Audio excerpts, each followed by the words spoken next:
evening and welcome to a brand new NT venture entitled The Star Turns, with me, Sir Michael Livesley, and... And my name is Paul Carmichael. Hello. Yeah, slightly different intro. We said we were going to go for sedate, like a sort of looks familiar in the afternoon. Something like that. I'm imagining right now that we're sat on the, in studio, and the old grey whistle test is going to be in here this evening recording, and we're just sat, and it's the empty space, just musical instruments. Lovely. And there's Bob's stool, and we're just waiting for the hub. Smells a little, but someone will come along and clean the stool up shortly. Never all sort it out later. It's that sort of feeling. Well, if you're listening, it can be, can't it? Absolutely. So, what is The Star Turns? Well, the idea is to analyse the career of one of our favourite performers to try to identify the point at which they turn from being mere mortals such as ourselves into the stars we know and love. And so, without any further ado, our very first star to turn is... Robert Hardy. Robert Hardy. And specifically the moment he went mad. Mike Poppingly mad. Magical, wonderful, a name to conjure with. Well, he really is, isn't he? He really is a name to conjure with, or is he? Because we say Robert Hardy. Now, I've been doing a bit of research there. We're talking about Timothy Sidney Robert Hardy. Oh, even yes. more Elizabethan. Isn't that wonderful? I mean, it's such a wonderful name. And the background, as I've discovered, is just wonderful. So his dad, Henry Hardy, is headmaster of Cheltenham College and later Shrewsbury School, and he was a major in the Rifle Brigade. I mean... Proper chap. Oh, born a chap, stayed a chap. Absolutely. Oh, no, I mean, he was, in the nicest possible way, not a fossil, it's the wrong word, an anachronism. He certainly was, and that's why he fit the part that he became really known for. Siegfried Farman. Oh, it's wonderful. But we're a long way from there yet. He's just been born. Well, he's just been born. So there's his dad, and he's, he's a member of the landed gentry from birth, essentially. You can tell. You can. He looks like he's born into it, but...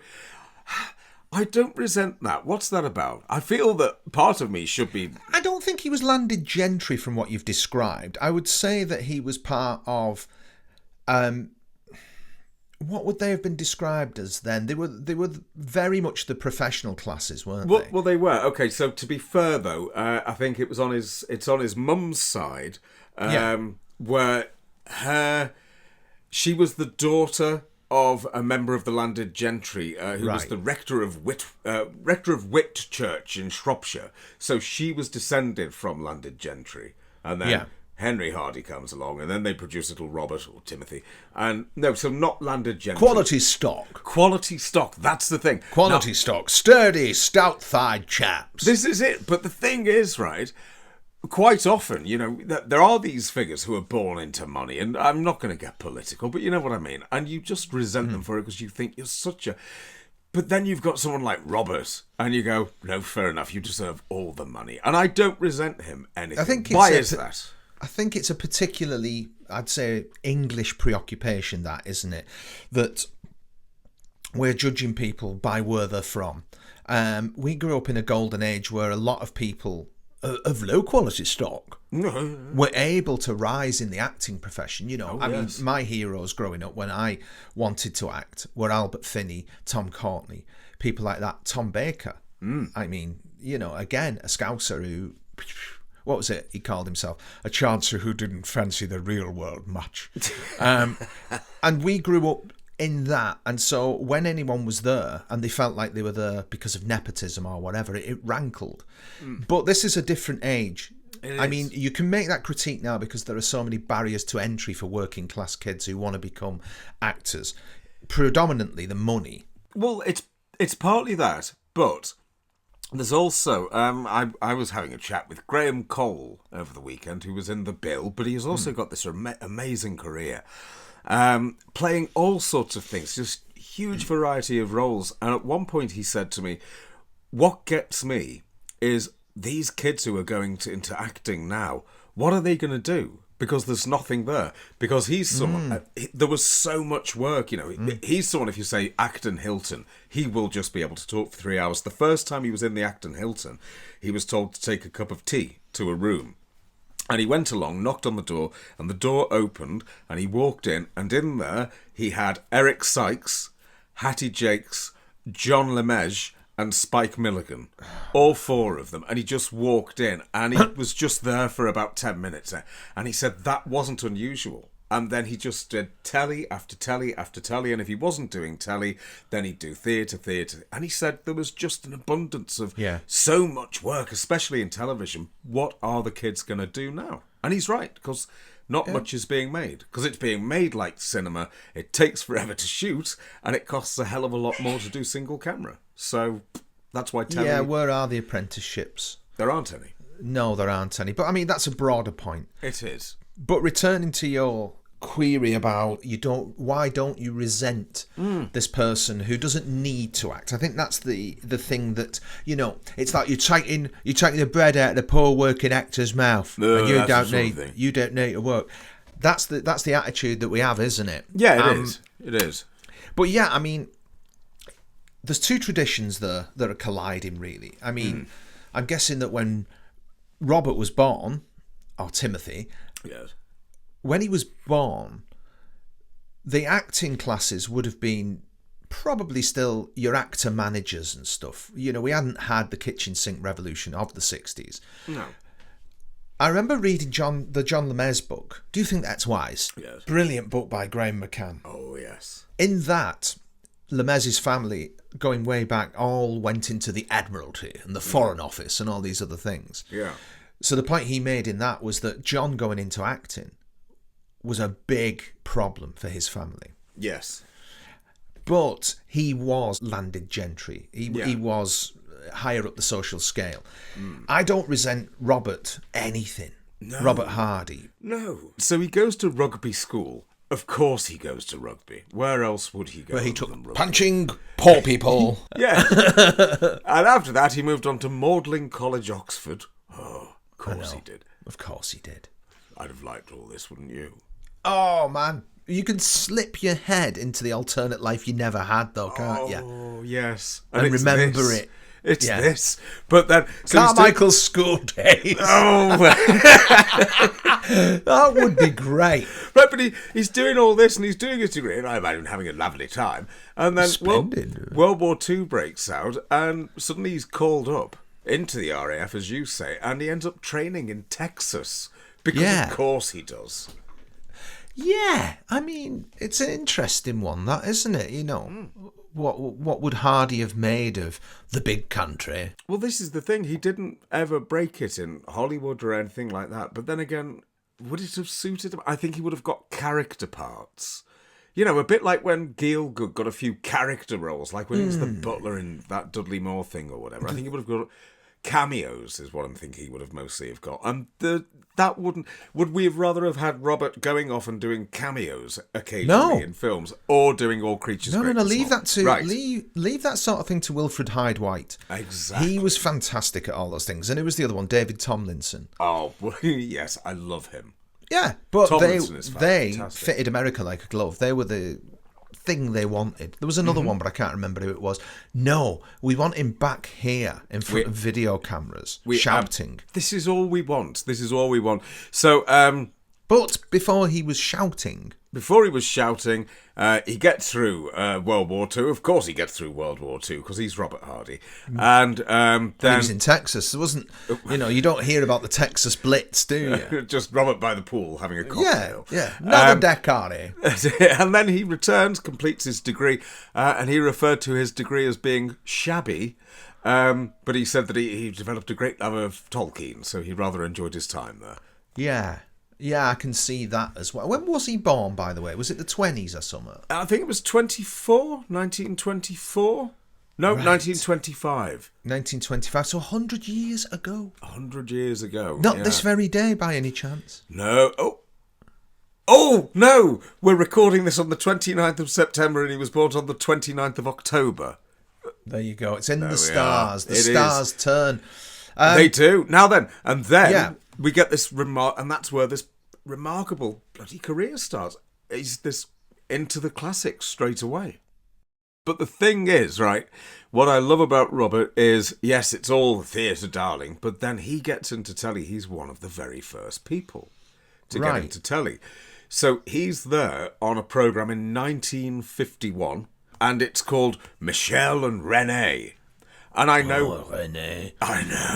I know hardly anything about it. So, nothing. What is this programme? No, it does not exist in any way, shape or form. No. Isn't that fascinating that you've got Robert Hardy there, 51. I mean, the earliest things I think I've watched that are existing in full, the Coronation I've watched, of course. I enjoy the Coronation. Every night, 1953. Yeah. Live, it's beautiful. I mean, the way that... Anyway, Quatermass Experiment, 1953, but this is 1951. Television is in its bloody infancy, mate. And he'd have been, 25 probably, not 26. His 25. birthday's the end of October. And this was August the 8th, so 25. Yeah, there you go, 25. So 25 years of age. I bet he already looked 52 then. Don't you? I imagine he did. Yeah, he will have done. He didn't really change much, So did he? we can't say whether he'd already turned then into the mad, shouting genius that he became, because we can't see it. But there is a performance from 1955 which wasn't white, so maybe there are clues there. Oh, yes. Othello. He's in Othello, playing Cassio. Save you, friend Cassio. What make you from home? Faith, sweet love, I was coming to your house. And I was coming to your lodgings, Cassio. What? Keep away. Pardon me, Bianca, I have this while with leaden thoughts been pressed. But I will in a more convenient time strike off this score of absence. Also in the cast, you've got a very young Billy Whitelaw. You've got Nigel Davenport. Of course you have. You must forsake this room and go with us. Your power and your command is taken off, and Cassio rules in Cyprus. You've got Patrick Wymark. Oh, your fave? Besides, it's a great pity that the noble more should hazard such a place as his own second, with one of an ingraft infirmity. You've got Milton Rosmere. I don't know who that is, but I want to. You don't have to. It's a great cast and a fantastic production. Yes. But even in the fight scenes, Robert Hardy he's not there yet, is he? He's quite restrained. He's very un-Robert. The star has yet to turn. Oh, absolutely. Sir, you're drunk! Drunk! So then, he works all through the 50s and 60s. All through the 50s and 60s. So we've got his Othello. Then he does David Copperfield. 13 episodes. Not one episode in existence. But then what we do have is the next few things, because he does some of those wonderful swashbuckling ITC things. He does Sir Lancelot with William Russell. You sent for me, Mother? Ah, Rupert, where have you been? I've been practicing some new tactics with Sir Julian. Good. You may go. My lady. Who's that? A herald from your uncle, King Arthur. What, from Uncle Arthur? But I thought... Be quiet and listen. Again, though, for Robert Hardy, I mean, despite the tights and the tunic, this is a very restrained performance.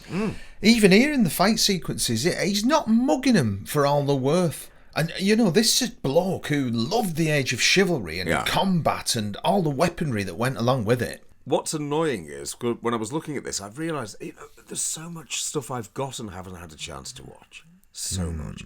So there's The Spread of the Eagle, which is 1963. The Spread of the Eagle is the classic tragedies, you know, the Greek, the Roman, all that sort of thing. And it's done as 50-minute episodes. But before that, there's An Age of Kings in 1960, which takes Shakespeare's kings. So we go from Richard II, blah, blah, blah, Richard III, and so on. And Robert Hardy is in there. He's playing Henry V. And gentlemen in England now abed shall think themselves accursed they were not here, and hold their manhoods cheap. Well, it's quite fitting that he should be leading his men into battle at Agincourt. Yeah. Because he was well into his longbow, wasn't he? Yes. I mean, he was the recognised authority on the subject, to the extent that when they recovered all those longbows from the Mary Rose, he was the chap they called in. In essence, it's simply a piece of timber chosen for its strength, its density, its bendability, and the very best possible wood to make it from is yew you would. It is the perfect God-given spring. The country expert on that particular form of the longbow, wasn't he? He wrote the book, literally. Literally wrote the book. Yeah. Which is a fantastic book. It's fantastic. And the documentary that he did is fantastic as well. But as Winston Churchill pointed out, the longbow for speed of shooting, accuracy, was not really outshot until the rifled barrel of the American Civil War, which is an incredible thing to think. I remember him when he's on about the force it to pull the longbow back, and he's... Yes. You know, the sort of the trademark fringe, which we'll get to. So, our earliest memory of Mr. Hardy. Well, surely, I mean, I'd be shocked if yours wasn't the same as mine. Mine is All Creatures Great and Small. Mine's definitely All Creatures Great and Small. Just... with the microphones rattling. James, my boy, it's a wonderful day. Come on, dogs. Come on, dogs. Come on, come on. everything about that programme. Johnny Pearson's music, the opening titles, everything about it, especially the first few series before they started doing things on videotape, when we had that lovely mixture of Pebble Mill Studios and Film in the Dales.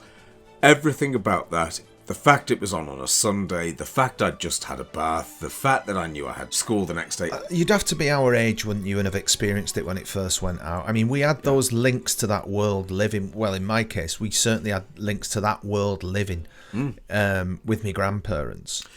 Well, we did mostly from things like just holidays, because we never went abroad, but we would go into the Yorkshire Dales and we'd go into the Lake District, and it was all about being in the countryside. Yeah. And yeah, those people, those locations, they were so special. And to see these places with that music, I think the theme music to All Creatures Great and Small is one of the finest pieces of theme. It's fantastic. It's beautiful. It's fantastic, and it matches it so well.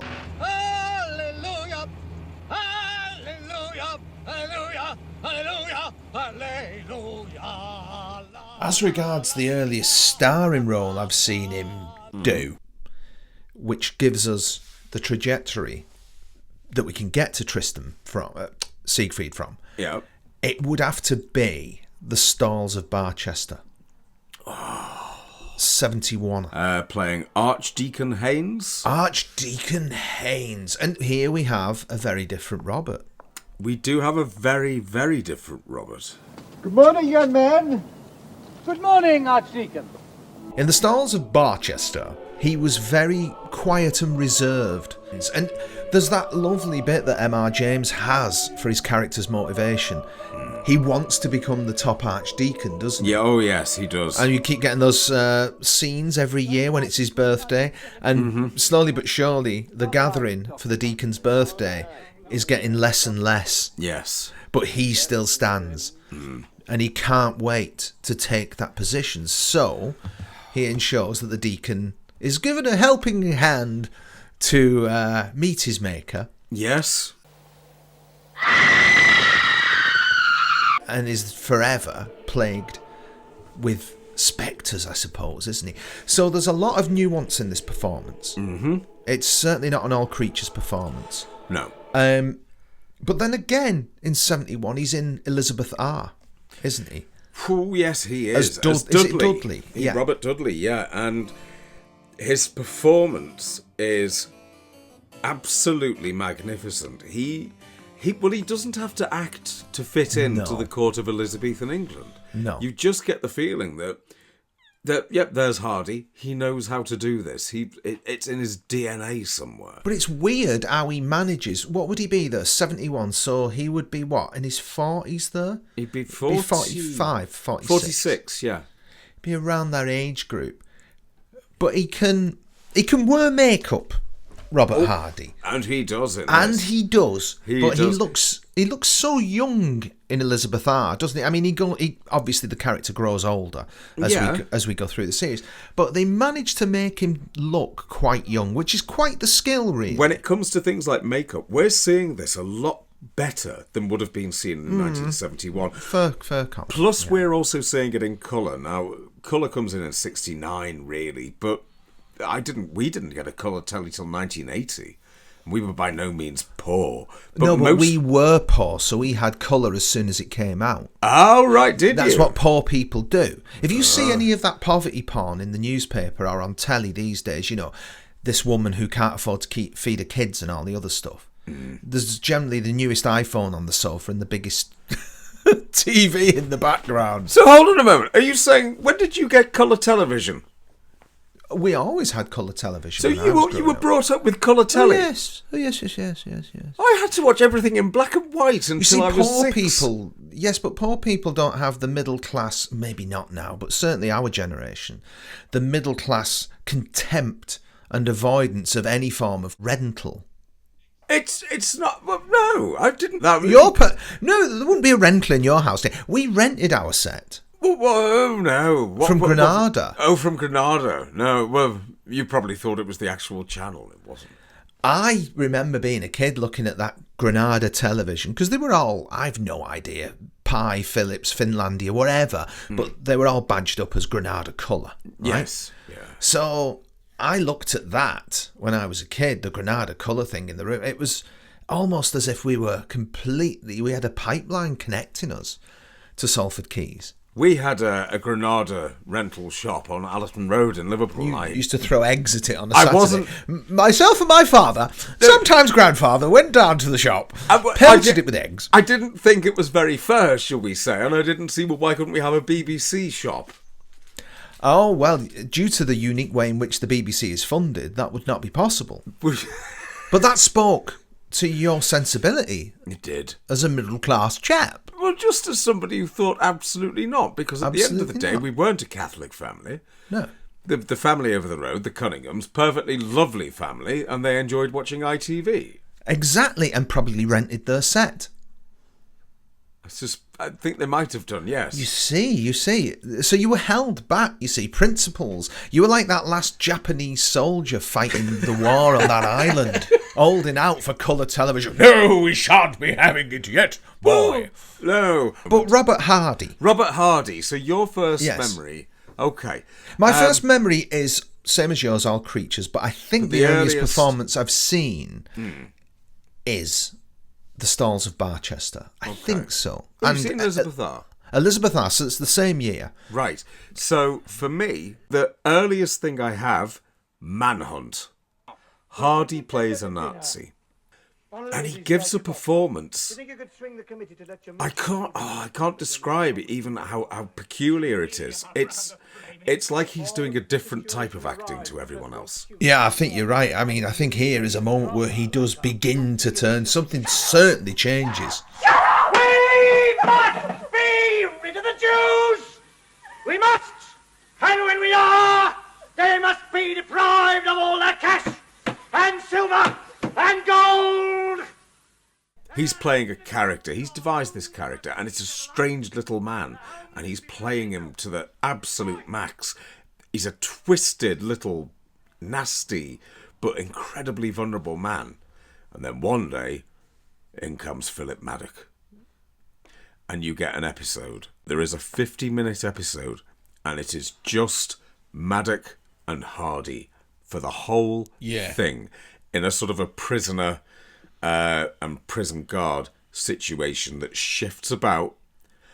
And I think for me, well, that is where Hardy becomes something else. Because if you've got Philip Maddock and Maddock's up here, you go, right, well, I'll just go a little bit above Philip. Philip, oh no, you're not going to do that. Up he goes. And you end up with this most wonderful thing, which is two actors. Yeah. Not trying to put each other down, but using each other and building up. And they are the energy on that episode. They are loving every second of it. Do you intend to die for Nina? Do you think she'd do the same for you? My bargain is very simple. You tell me what Nina told you, and I will guarantee that neither of you will be tortured. Guarantee it is my personal word. As for your wife and children... Shut up about my wife! Shut up! Oh, I was right. You do have a guilty conscience. You still have a furtive sense of bourgeois morality. I thought so. One of the things I loved that he did was the incredible Robert Baldick, Never Come Night, which should have been a series. 72, that, 72. And the fact but what do you make of this. How it ends, and it's that mad BBC prop circuit board with things stuck on it. Because it's for Robert Baldick. I want the episode they're giving you the preface for at the end. I don't want the one you got. It's all right. Yeah. But it's like a Hound of the Baskervilles thing, isn't it? Yes, it is. Whereas you get at the end, you get that prop. Yes, I know. And it's like, all right, okay, Victorian times circuit board. I want to know more. It was in the soil at the lowest level of our excavations. So that must put its date at millions of years ago. Now, I can't remember if this was one of those things where I said, you need to buy this because I'm buying, and if you don't, then you're a girl, or if it was the other way round. But we both found ourselves buying the DVD of the anthology series Supernatural by the BBC in 1977. Terrible. Not my proudest buy. Now he stars in the first one, doesn't he? That's right. It's Robert Hardy, Sinead Cusack, and Isabel Dean, who Isabel Dean is basically she's pretty much the only woman in the original serial of the Quatermass Experiment. She plays Judith Caroon, and then I think her final work is she's the Prime Minister lady in 1990 with Edward Woodward. Oh yes, that's Isabel Dean. So it's those three are your biggies. Ghosts of Venice, it's called. Yeah. It seems like the first episode, the first scene, because it's like a gentleman's club, isn't it? This is where we come to tell stories and scare each other. Right. And then Robert's character is introduced in a most bizarre way. It's like they forgot to get a shot and went for a cheaper stand-in. It is. Hear the story of Adrian Gall and judge me thereafter. But the penny pinching doesn't stop there, because them shots of Venice are just like paintings and pictures with some naff visual effect added. Yes. It's a strange one, that, with Robert, but it's strange in like an Ibsen way. Yeah. I know what they were trying to get at. I know. Did he ever play Sulnus in The Master Builder? Oh. That would have been good. I bet he did. He will have done some Ibsen, but his episode of that, it's very much Master Buildery. It's that metaphysical Ibsen. It is, but done on this set that doesn't look abstract enough to be deliberately abstract. No, it's a bridge from the Paul Daniels show. Well, this is it. I mean, normally with the BBC, what you either get at this point is they're going for one of two things. One, realism, or two, we can't make it look realistic, so we are going to go with, obviously, a set. But I killed him. You saw me do it. I drowned him. This is still Ginger Robert at this point, isn't it? Yes. We've still got, because for me, well, no, we'll get to his her in a minute.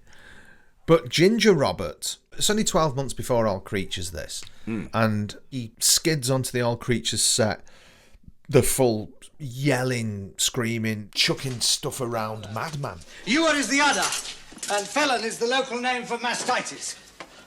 Now look, why don't you come with me, and I'll show you a bit of the district. I'd like that. Go. Come on, boys. Come on. Come on, girls. I think the star has turned by All Creatures. Okay, so we've got to think where it happens. I think there are elements that you will see in Manhunt when he is acting over and over Philip Maddock. I think you will see those elements there. Oh, is that the truth, isn't it? Yes, that's the truth. I think that Robert Hardy's booming thing was the product of a very nice professional goading, not deliberate, but just through presence by Philip Maddock. Answer me! Answer me! What are you going to do about it? Tell me! Tell me! That's my theory that I present to you. That was when the star turned for me. But he's still capable of nuance in 71. Oh, God, yeah. He can still do nuance, but I think when he does Siegfried and becomes well known as Siegfried, I think that's the point in time where, I mean, the only thing he's offered, apart from being Siegfried shouting for many, many years, and he plays him a number of times, is Winston Churchill. Absolutely. I don't suppose that this is the end. Well, this is only the beginning of the reckoning. This is full throttle, balls out Hardy in full effect. I think All Creatures is the final turning of the star, and it's here that he blossoms into peak Robert. Oh, God, yeah. Have you seen him in The Master Blackmailer, the Brett Holmes? No, I haven't yet. 1992. Interesting, as he uses the same voice he used in Manhunt, and he even wears the same little glasses. Oh. You have influential friends, surely they'll come to your aid. He's playing Charles Augustus Milverton, who's the master blackmailer of old London town. And he's to blame for a number of people who've committed suicide, and he's wrecking lives. But he's a commoner who's made an awful lot of money. New money. From blackmailing people. It's like a cockney trying to talk posh. But it's the way he drops his G's and his H's. I think it shows that whilst he was a wild man, he was also meticulous in his work. And yet here I find you, Mr. Holmes, a man of sense, boggling at terms, when the whole future and honour of your client is at stake. And there's one bit with him and Brett looking at each other where they're both going, sprightly. Very sprightly. Brilliant. What would you give to see the rushes from the attempts to make that scene? Oh, stop it. Nothing Imagine. exists. They don't even have the beekeeping scene they shot for The Second Stain, where Watson tells us that Holmes has retired to Sussex and is keeping bees. What they did was, unfortunately, television changing at the start of the 90s. They started making 2-hour TV movies of the Holmes. Completely wrong. Completely wrong. Awful. Completely wrong. And the spread too thin. Yep. It's terrible. But the Master Blackmailer with Hardy is fantastic for many reasons, not least of which being Hardy and Brett firing on all cylinders. And it looks fantastic too. Peter Hammond's direction perfectly captures that whole Belle Epoque Edwardian era, and that's before you've even got to the precision and flow of the blocking, which is balletic in its execution. Plus, you get to see Hans Meyer as Milverton's butler Vike, only thing I've ever seen him in outside of Colditz. And he's subdued, but then we've got a blonde Robert Hardy by this point. Do have a blonde Robert Hardy. That's what I'm saying. That's for me where he enters the final stage of his evolution, when All Creatures comes back in 86. Yes. Because his performance isn't the same. A bit of the fire goes out of him. No, I know what you mean. He settles in a little more. Yeah, he does. For me, peak Robert will always be those first series of All Creatures. Yes. It's the combination of the fact that it's shot outside on 16mm film, but complemented by videotape studio, BBC Birmingham. Pebble Mill loved getting dramas up there because it was a chance to show we're easily as good as London. Hello, chap. I don't think it was just BBC Birmingham who had a point to prove.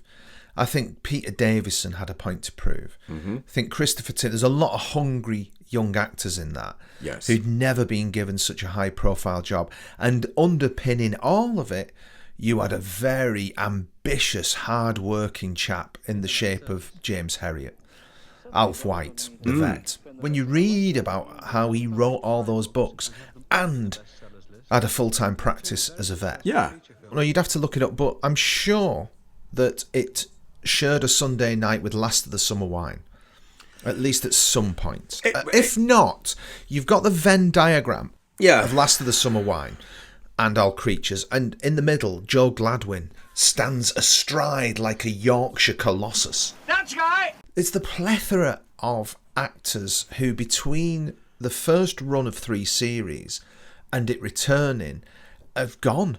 You know, you don't have your Joe Gladwins. We run the risk here of straying into... We'll have to do one on All Creatures. We will. Because it's very much a game of two halves, isn't it, All Creatures? But there's no harm in taking a sharp star turn for a moment here to celebrate not just the people, but also the things which, for a variety of reasons, weren't part of the 1988 revival. No harm at all. So to begin, and with all due respect to the much-missed Linda, the real Helen Herriot, Carol Drinkwater. The original Jeff Knackerman Mallock, Frank Birch. Farmer Sharp, as played by Paul Lutty. John Barrett as Kitson. Wilfred Bramble as Dinsdale's brother. Proper old school cars with running boards. Tristan, you maniac! You're not fit to be on the road! Not to mention proper old school drink driving. And proper telephones. That'll be 8-5. Richard Barnett!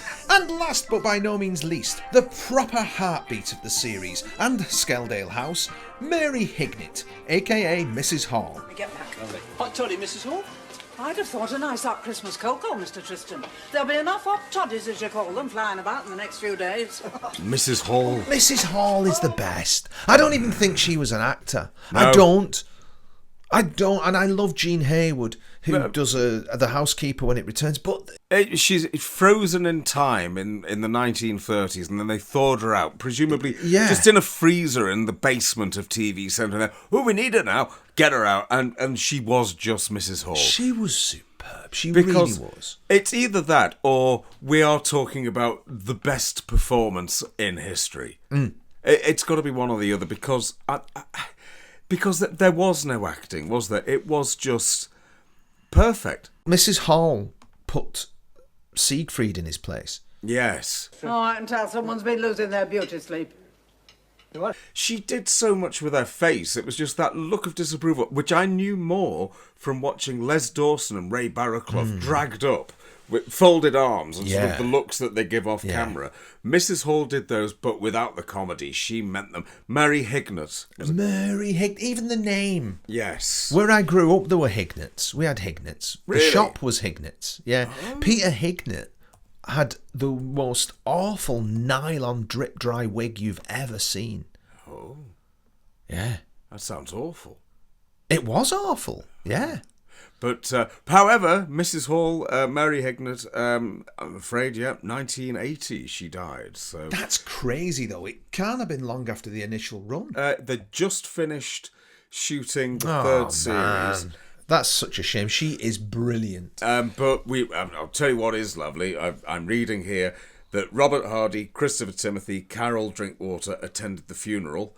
Her death was written into the script of the 1983 Christmas special, and her memory was honoured by the 4 remaining characters. To absent friends.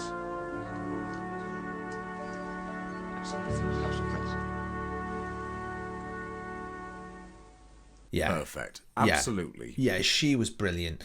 So to sum up... Yes. How long have we been talking for? About an hour 10, something like that. Right, so this snappy, focused half-hour specials really worked. Well, it's been worth it. I think it's been jolly We've good. been on a journey through Hardy country. Oh, we absolutely have. We absolutely have. We have. She was in the 1972 Hammer horror film Demons of the Mind, in which Hardy played the role of Zorn. I've got to see this. Zorn! Oh, it gets better. It stars... So, Paul Jones, Patrick McGee, Yvonne Mitchell, Robert Hardy, Michael Hordern. Patrick McGee, Michael Hordern, Yvonne Mitchell. And Hardy. This is insanity. How do I not know about this? I don't know. To sum up... Maybe that's where he went mad. I think we need to give it 1972. It's in the right shop. Do you know what this means? We're going to have to watch this and come back with a Hardy update at some point in the future. Hardy update incoming. So it's not the even story self-contained. is not concluded yet.